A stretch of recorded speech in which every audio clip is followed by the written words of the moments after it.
Hey guys, what's up? This is Bharat. You're watching iGyaan and today we're checking out the new Xiaomi Mi TV 4X Pro. They've just launched it in India, so let's quickly get started.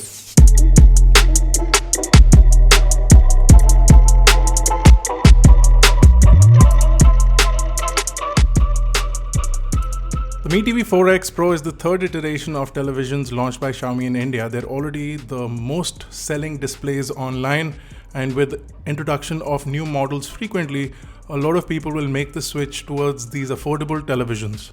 For pricing and availability details, we'll leave information in the description as well as the first comment, so go check that out. On the outside, the box of the Mi TV 4X Pro is pretty standard. You can see it already has Google Play integration in it, and it does support Chromecast out of the box. So it does have the Chromecast feature built in, and you do get access to the Google Play Store, Google Home, as well as Xiaomi's patch wall for those who are interested in using that. Once we cut through the box, the first thing we get are the stands. The stands are pretty standard. They're made out of plastic, they're lightweight, and you also get 5 screws, 2 for the stands and 1 additional screw. You will also get a quick start installation guide along with the remote control, which does have a microphone, a Google Home button, as well as a Xiaomi button, basic navigation and volume buttons. The remote takes in 2 AAA batteries. Those are not included inside the box. Now, initial setup is pretty simplistic. You need to pair the remote with the TV to get started. Once you do that, you'll see a familiar user interface. Of course, Google Android TV is already installed. It is Android 8.1.1. Now, right at the outset, I'll tell you that the TV does not support Netflix as well as Android Prime Video at the moment. And even though Xiaomi has been saying that they will be adding support to their televisions for a while, we don't see that happening. In fact, we tried to sideload Netflix via APKs and even via the Aptoide TV app, and it is no longer supported with that method as well. So whatever methods were working previously have also been blocked. This could also indicate that Xiaomi is working with Netflix to get this enabled, which is why they need to block this, and we might see the integration soon enough because early 2019 is what Xiaomi had promised anyway. If we talk about the television, the one that we have over here is a 55-inch. The display is 54.6 inches diagonally, and it has a 3840 by 2160 pixel resolution. The pixel density comes to 80 ppi or pixels per inch, and the display area is pretty significant, 91.75%, with minimal bezels all around the TV. Panel itself is a direct LED panel, which means that there is no edge LED. In fact, the LEDs are right behind the pixels, which allows for better local dimming, but it thickens out the side of the television. Which is why instead of the slim design that we got with the previous TV, this one goes out to about 24 centimeters, including the stand. And with itself, the TV is quite thick, goes above 11 centimeters. Running everything is a quad-core ARM CPU. You also get 1500 megahertz on the clock along with the Mali 450 GPU. The GPU runs at 750 megahertz. You get 2 GB of RAM, which is DDR4 RAM, and you get 8 GB of onboard storage, and you roughly get about 3 GB free once you have the setup done and the TV ready to use.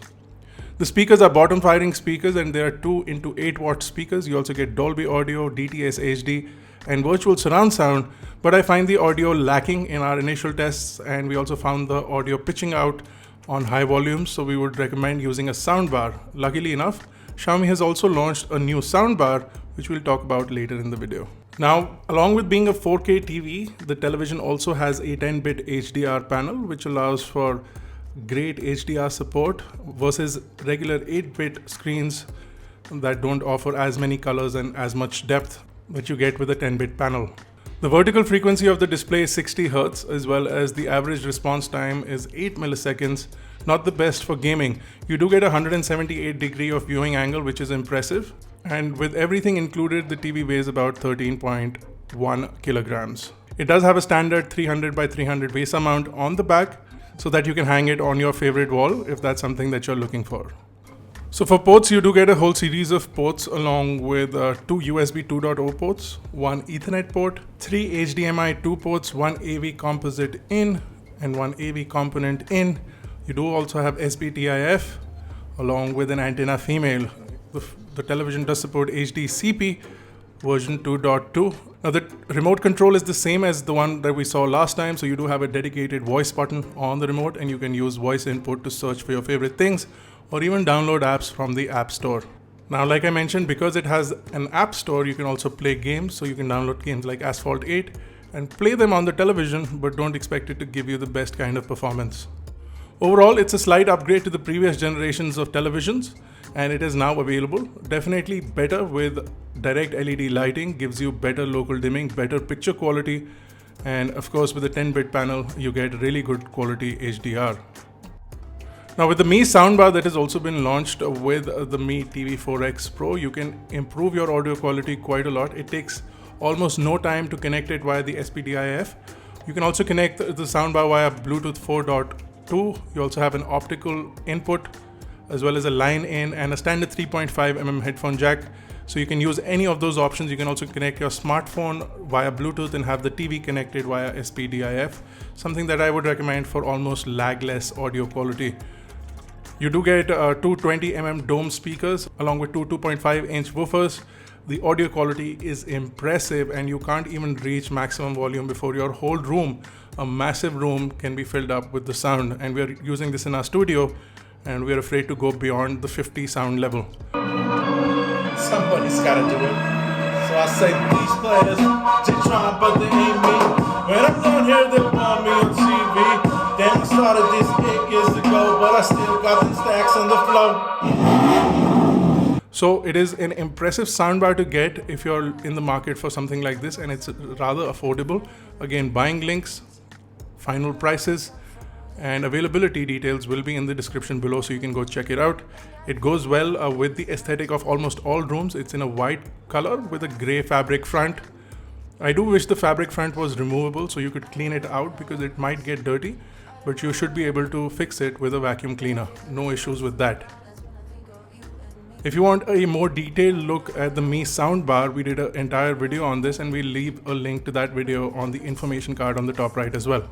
That's it for this video, guys. If you liked it, don't forget to smash the like button, hit the subscribe button if you're not already a part of Team iGyaan. This has been Bharat. Thank you guys for watching. I will see you in the next one. I don't know if what we had was just a waste of time. You got 70,000 friends, but I am one of them.